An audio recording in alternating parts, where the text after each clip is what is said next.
Mic checker. Chicka, chicka, chicka. It's not son, baby.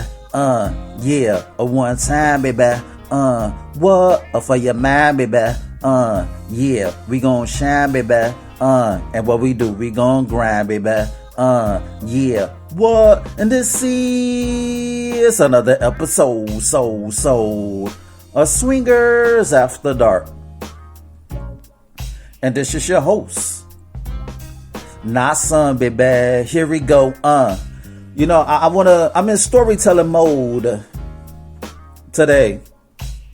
I want to tell the story about my first Cougar. Yes, my first Cougar. The funny thing about it is that, I didn't know what a Cougar was. Real talk. But I'm gonna get to that. I'm gonna get to that later. I'm gonna get to that part of the story later. So, twice upon a time, in my late 20s, I was like, at the time I was like, 26, 27.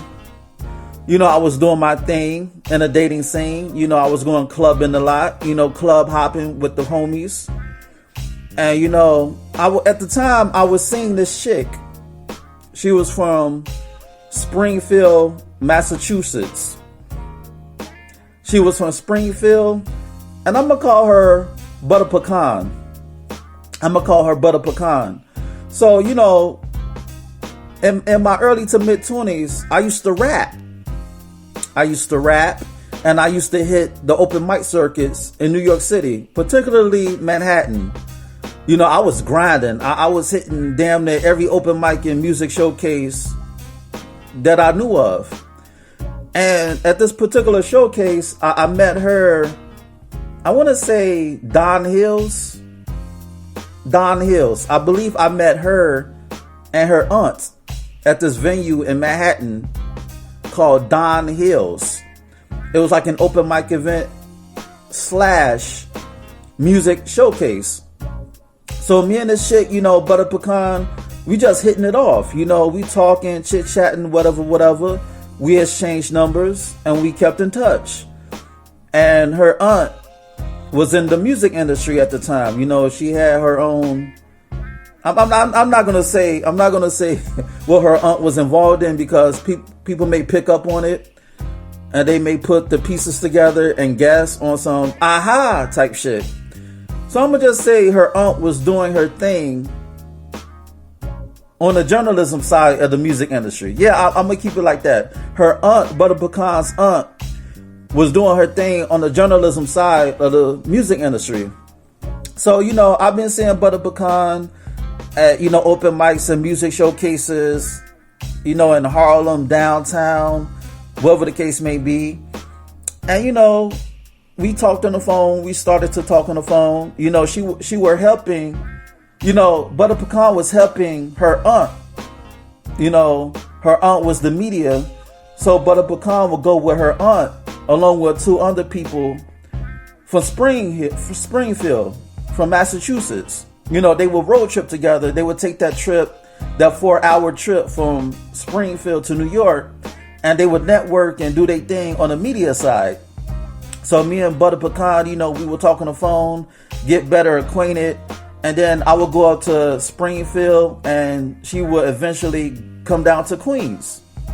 I had my own spot in Queens at the time. So, we hit it off, whatever. I take her out.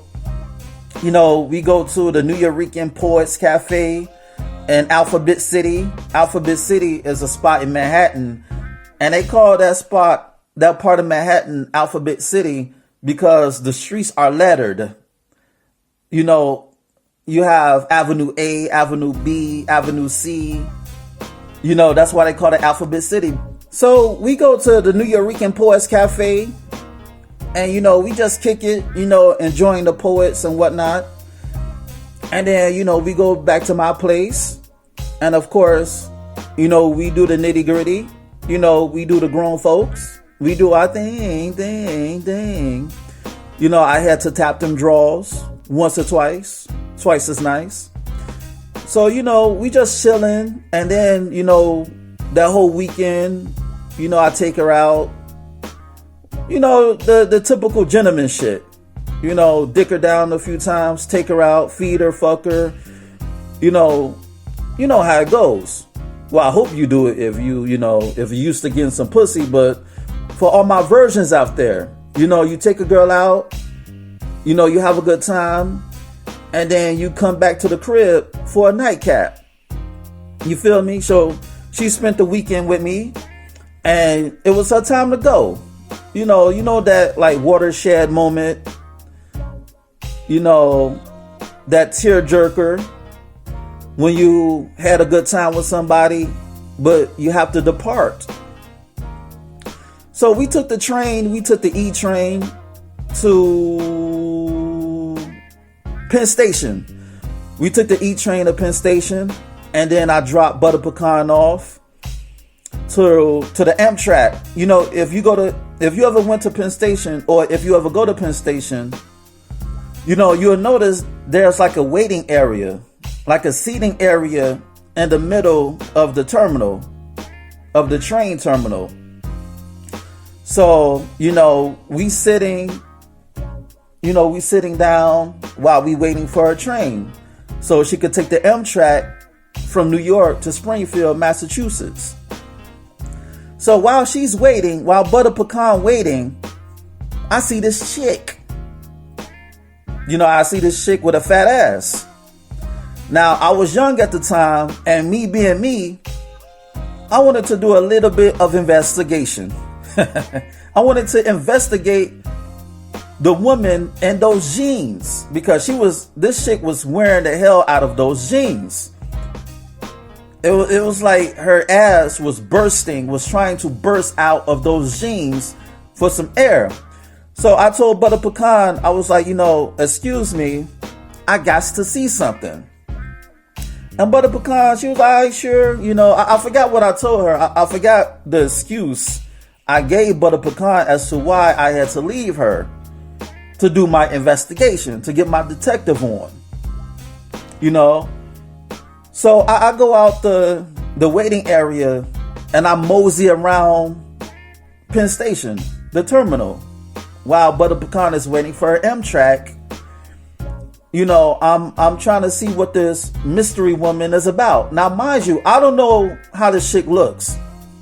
I only see her from the back. I only see that she has a wagon.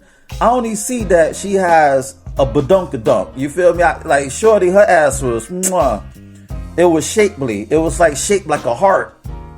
So I don't know how this chick looked. Now, I'm not the type of dude, I don't like to approach a chick from the back. Especially women in New York, because women in New York, they have their defenses up so high that you might get slapped or cussed the fuck out if you approach a chick from the back. But I tried my hand anyway, because there was no other way I was going to approach this chick. I sure as hell wasn't going to loop around the circle, around the seating area circle, just to talk to her. Because then Butter Pecan was going to see me. How this woman was positioned and where she was walking, Butter Pecan couldn't see me. So what I had to do, I had to be incognito about it. I had to make my move, but I had to be a smooth criminal about it. I had to be a smooth criminal. I couldn't get caught in the act. So, I play it off. At the time, I was rapping, of course. So I had like my business cards. So I crept up behind this chick, and, I was like, hey, I just saw you. I don't know exactly what I said, but it was along the lines of, hey, I saw you walking, and I just wanted to introduce myself. I rap. Here's my business card. And I write books as well, because at the time, I was in the midst of writing my first book. I Hate My Job. The first book I wrote was called I Hate My Job. And she was like, yeah,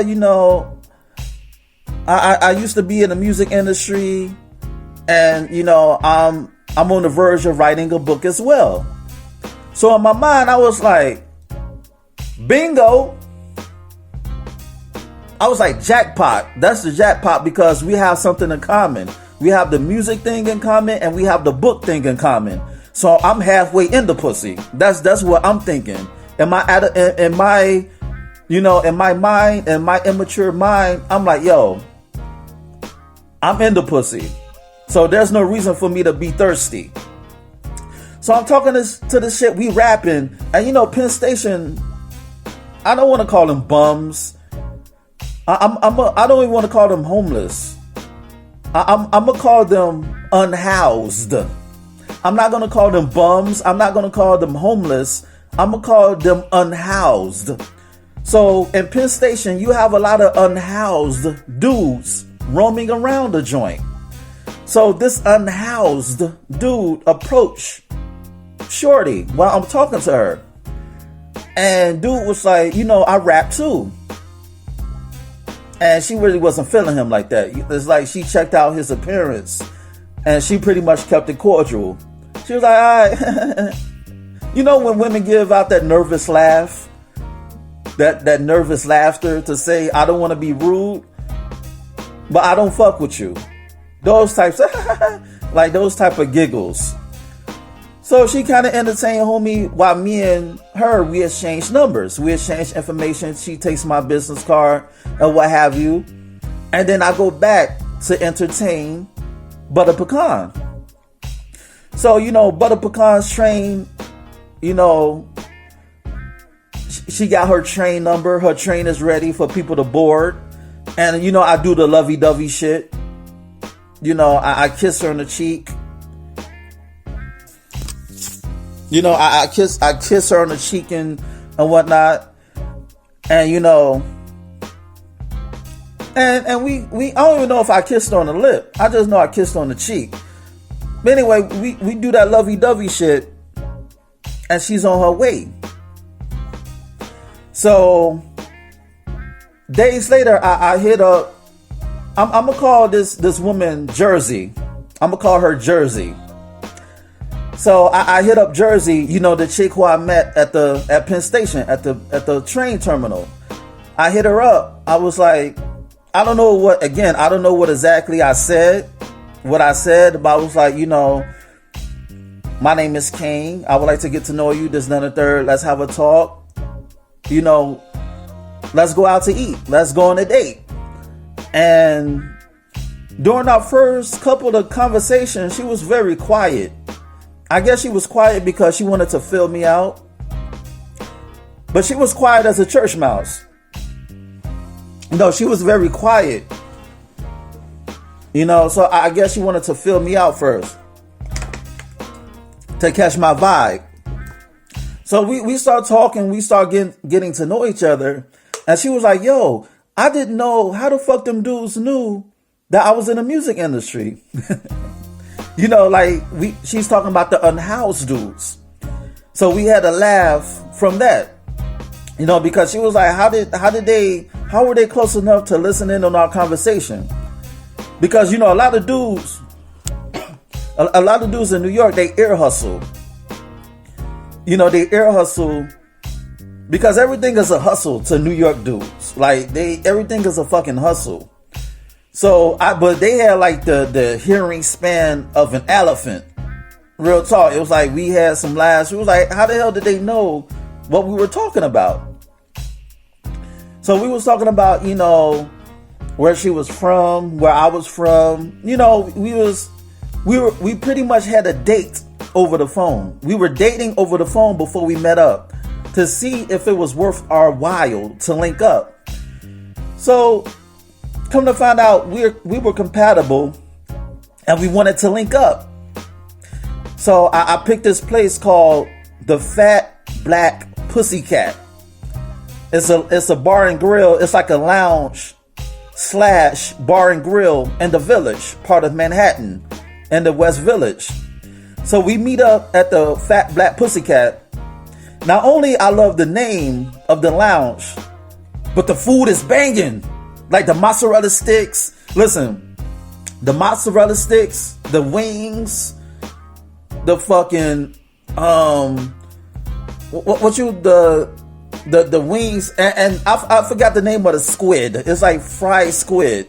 I forgot the name of it, but you know what the fuck I'm talking about. I like the wings, the mozzarella sticks, the chicken fingers, And the fried calamari. Yes, calamari. Yes, the calamari is banging. Yes, it's coming to me now. The calamari. So I got like the sampler because the food is banging. So I meet up with Jersey at the Fat Black Pussycat. You know, I order a Long Island and we sit down and we start rapping. And before the waiter could get our order, me and Jersey, we're rubbing faces. Like we tongue kissing. No fucks given at the lounge. In the middle of the lounge, we tongue kissing. And besides, we're in the middle of the village.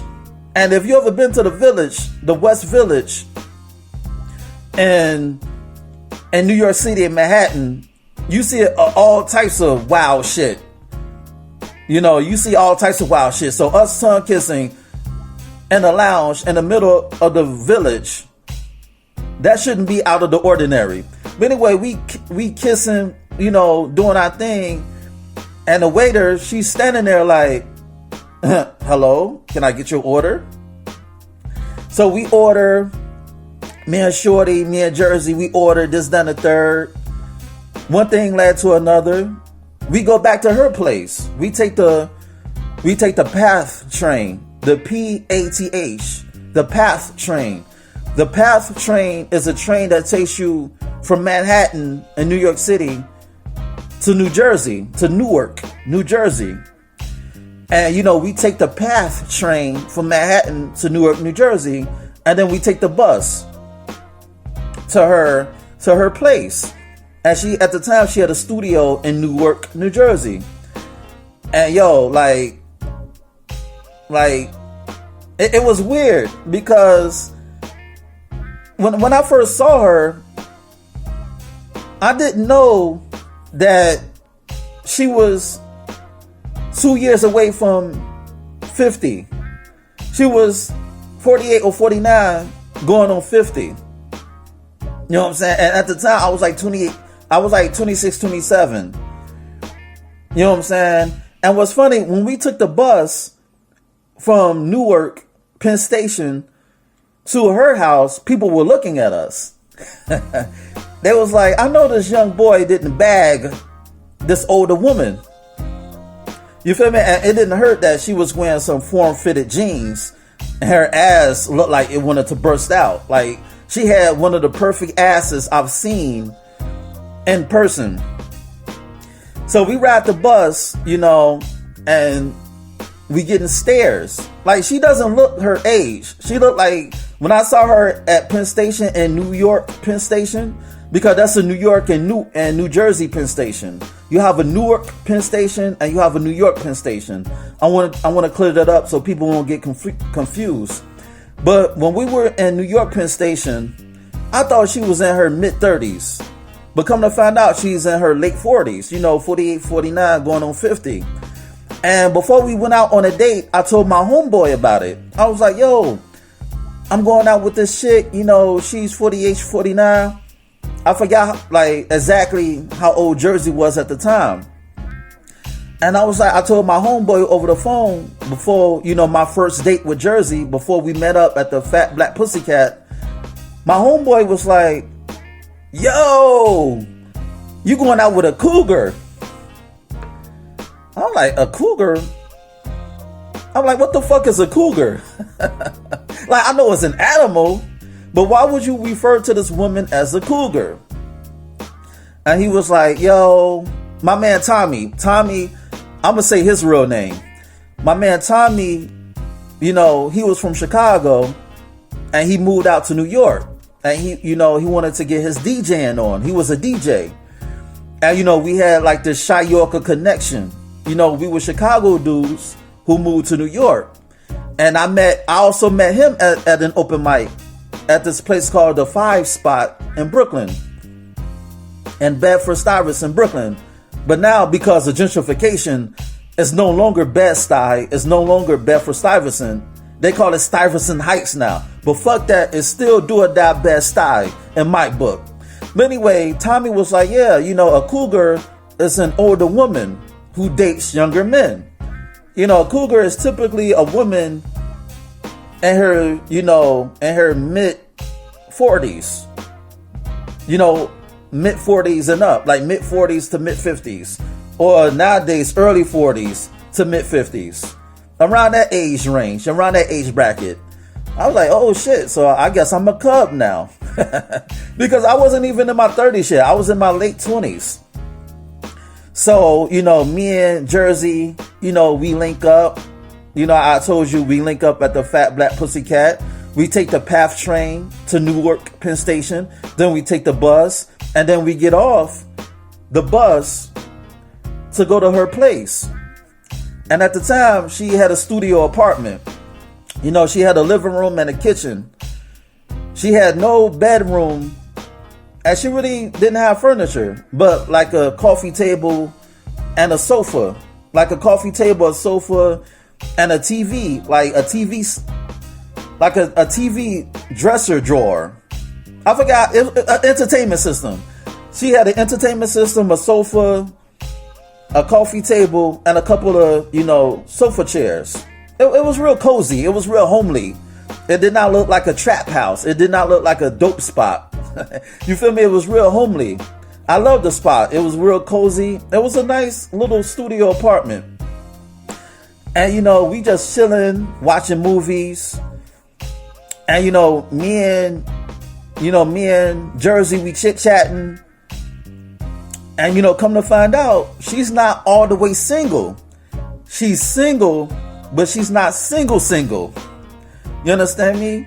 Come to find out, Jersey is married, but she's separated from her estranged husband. So I'm like, yo, not only I got a cougar, but I'm also getting marriage pussy. It's like I'm feeding two birds with one loaf.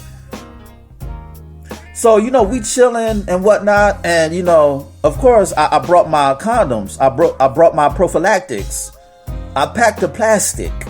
You feel me? So we shower, we go in a bathroom, we shower one by one, not together.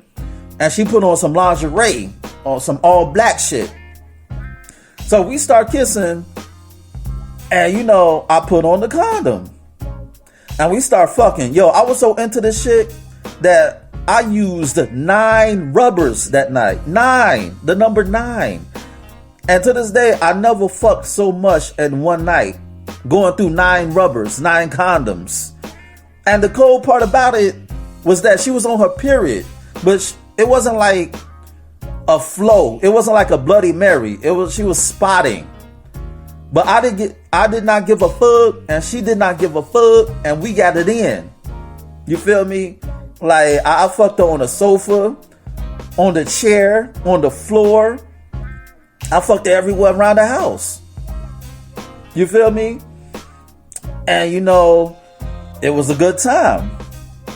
We lost touch, but it was a damn good time. And later on, she negotiated my publishing deal. Jersey negotiated my first publishing deal because she had experience and wisdom in the entertainment field, and also in law, because she was doing her thing in law at the time. And before I leave off, I just want to say, fellas, always get yourself an older chick. If you're in your 20s or even in your mid or early 30s, if you're in your 20s and early 30s, get yourself an older woman. She will teach you a lot about life. She will teach you about social etiquette. And she's like an older woman who's mature and she got a lot going for herself. She will set the standard, the gold standard of how women should deal with a man. Because this woman, she treated me like I was that dude. Even though she was pretty much old enough to be my fucking mother, as crazy that may sound, she worshipped the ground that I walked on. And she treated me like a man. She did not treat me like I was younger than her, like I was beneath her. She cooked for me. She used to cook me like tacos and chicken wings, tacos with fries and chicken wings with rice and corn and vegetables and salads. She treated me like I was that dude. And it set the tone of how women should deal with me and how I should deal with women and what I should tolerate and what I shouldn't tolerate. Because I knew the standard of a woman based on how she made me feel. And vice versa. You understand me? And that stuck with me to this day. So Jersey, wherever you are, I got love for you. This has been another episode of Swingers After Dark, and this is your host, Not Sun, baby. Check out my website at www.notsunblaze.com. That's www.nahsunblaze.com. And check out my ebook, Fuck. Yes, you heard right, Fuck, F-U-C-K. It's on Nook, Kindle, iBooks, Google Play. Go get it. Shoot me an email at swingpodcast@gmail.com. That's swingpodcast@gmail.com. Hit me up with any questions or concerns that you may have. Rate, share, subscribe, and comment on this podcast. Dig. And on that note, until next time, peace. And we gonna go out like this, man. So here we go. What? So here we go. So here we go. What? Yeah. And I'm out.